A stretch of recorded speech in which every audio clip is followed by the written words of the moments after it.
என்ன மன்னிச்சிருக்கு.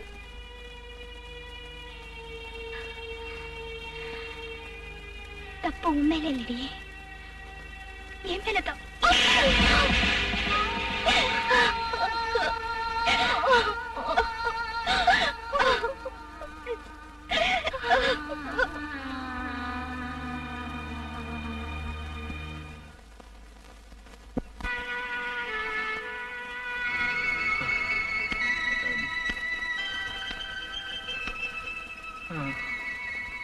பரவாயில்ல, இனிமே குடிக்காதீங்க.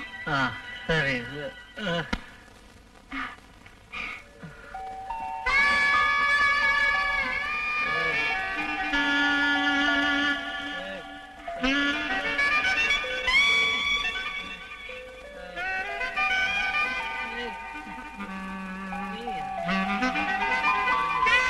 பண்ணாத.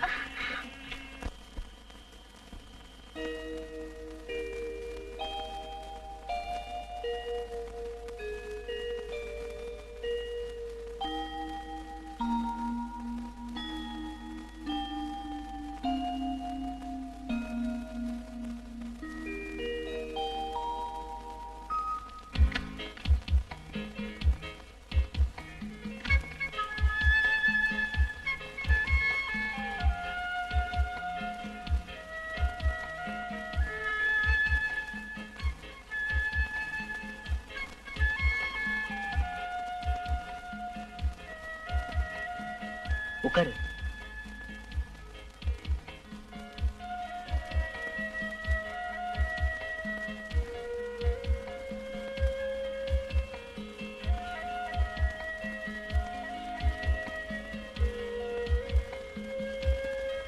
உட்காரு.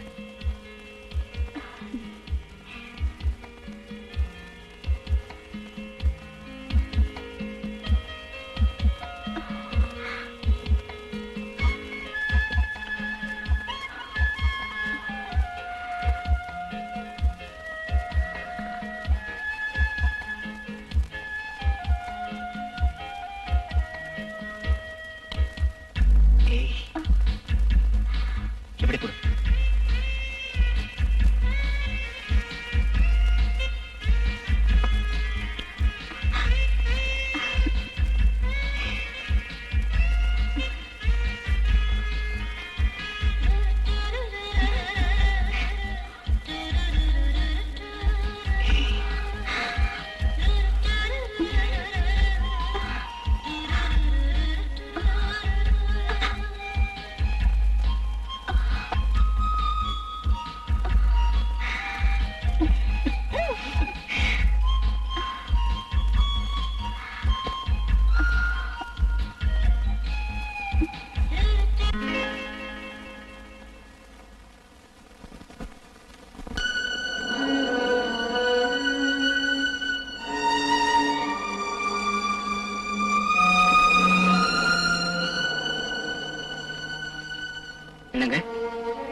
அந்த சமுத்திர அலைகளை பார்த்ததும் கண்ணீர் வந்துருச்சு உங்களுக்கு.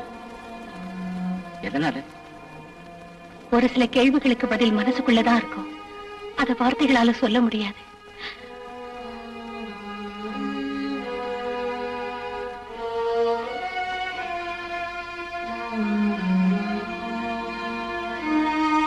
அந்த கடலை விட ஆழமான மனசு உங்களுக்கு இருக்குன்னு எனக்கு தெரியும். என்னைக்காவது ஒரு நாள் உங்க மனசுல மறைஞ்சு கிடக்கிற உண்மையை நான் கண்டுபிடிப்பேன். உங்களுக்கு ஆதரவா இருப்பேன்.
ஒருத்தர் உங்களை கொல்ல முயற்சி பண்ணாங்க.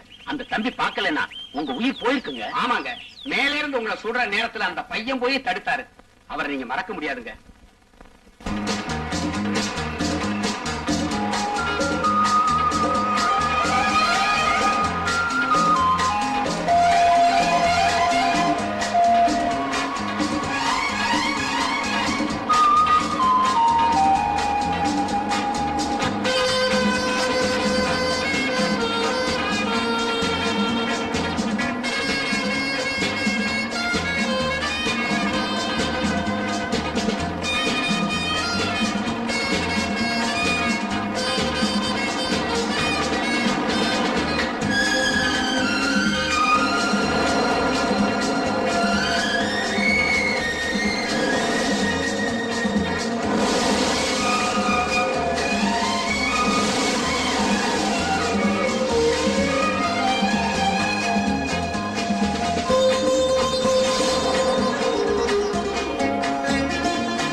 நினைக்கிறதுல தப்பில்ல ராஜா.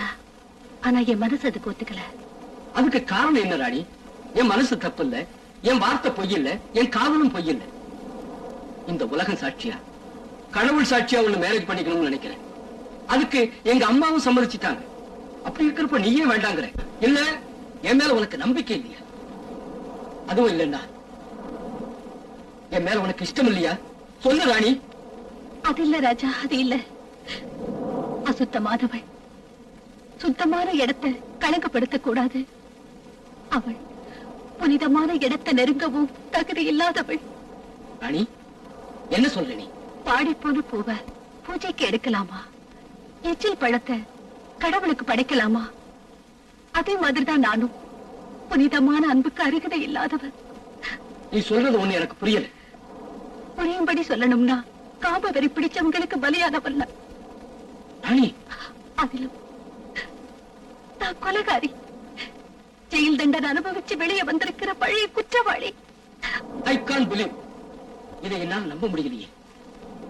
பால் போல வெண்மையாக, குழந்தை போல கபடம் இல்லாத, பூ போல மென்மையாக உள்ள உன்னை அந்த மாதிரி உள்ளவன்னு நம்ப முடியலையே ராணி. வாழ்க்கையில நடந்ததை நம்பாம போகலாம், ஆனா நம்பாததுனால அது நடக்காத சம்பவமாகுமா என்ன?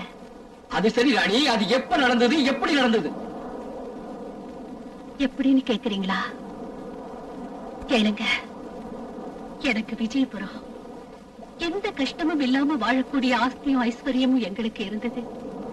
எங்க அப்பா 10 பேர் பாராட்டக்கூடிய பெரிய உத்தியோகத்தை பார்த்து வந்தா. எங்க அப்பா மகாலட்சுமி ரொம்ப நல்லவங்க. வயிற்று வலியால மிகவும் கஷ்டப்பட்டாங்க. எத்தனையோ பெரிய பெரிய டாக்டருங்க வந்து பார்த்தாங்க. ஆனா அம்மா வயிற்று வலி குணமாகல. அன்னைக்கு ராத்திரி அப்பா ஊர்ல இல்லாதப்போ என் அம்மாவுக்கு தாங்க முடியாத அளவுக்கு வயிற்று வலி அதிகமாயிடுச்சு. எங்க குடும்ப டாக்டர் காலையில இருந்து அம்மா பக்கத்திலேயே உட்கார்ந்துகிட்டு இருந்தார். அன்னைக்கு ராத்திரி 10 மணி அளவில் மம்மி மம்மி மம்மி அங்கிள், காலையில இருந்து அம்மா நிலைமை பார்த்தா எனக்கு ரொம்ப பயமா இருக்கு. ஆபத்தான நிலைமையில இருக்காங்க. நான் எழுதியிருக்கிற இன்ஜெக்ஷன் மணிக்கு ஒரு தரம் போட்டா விடியதுக்குள்ள ஆபத்துல இருந்து தப்ப முடியும். மருந்து வாங்கிட்டு வர யாராவது இருக்காங்களா? வேற யாரும் இல்லை, எழுதி கொடுங்க, நான் வாங்கிட்டு வரேன். நீயா இந்த நேரத்துல தனியா போறியா? என்ன பத்தி கவலைப்படாதீங்க அங்கிள். உடனே கொண்டு வரணும். நேரம் ஆயிடுச்சுன்னா அம்மாவை காப்பாத்த முடியாது. உடனே வாங்கிட்டு வரேன்.